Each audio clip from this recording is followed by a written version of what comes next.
भूदान आंदोलनर प्रवर्तक थिले आचार्य विनोबा भावे।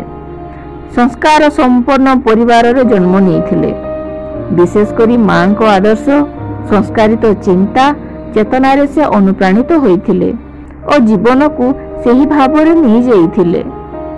परवर्ती समय रे जने प्रख्यात संत भाव ख्याति अर्जिथिले, तेणु तांकु संत विनोबा भावे बोली कुहा जाउथिला। से समय रे आचार्य विनोबा गुजरात रो बदोदरा ठारे रहुथिले। से जोठारे रहुथिले सेठारु मात्र अल्प किछि दूर रे एक मंदिर थिला।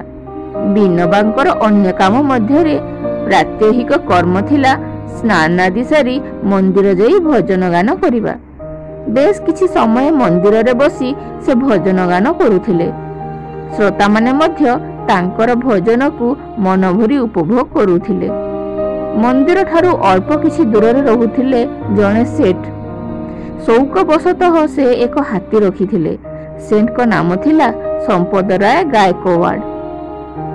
विनोबा जो समय रे मंदिर रे उच्च स्वर रे भजन गाउथिले, अति आश्चर्यजनक भाव रे हाथीटी एक ध्यान रे कान डेरी सेही भजन शुणुथिला।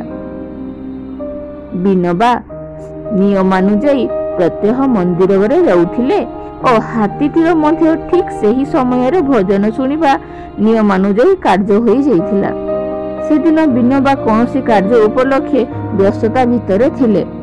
मंदिर जाइथिले मध्य व्यस्तता कारणरू भजन गान न करी तुरंत फेरी आसीथिले। विनोबा मंदिररू बाहरी आसीबा क्षणी खूब जोर रे सुसुरी मारिबा परी स्वर रे चित्कार करिथिला। बाहर को आसी विनोबा यह शुणिबा परे पुणी मंदिर भितर को जाइथिले। किछि क्षण मंदिर भितर बसी रही नीरवरे भजन न गाई फेरी आसीथिले।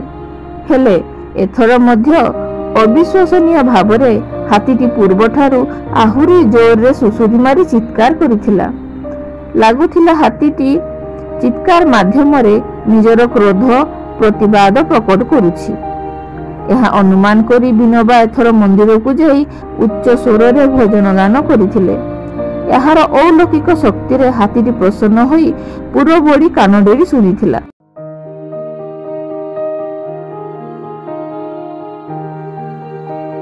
विनोबांकु अंतररू स्वर शुभिला, भगवान को भजन कीर्तन बिना दिनर कार्य आरंभ करिबा उचित नुहे। पशु हेले मध्य हाथीटी यह निजर प्रतिवाद माध्यम रे व्यक्त करी तांको चेतई देइथिला। सेही दिनु विनोबा हाथी को अपना गुरु बोली स्वीकार करि नैथिले।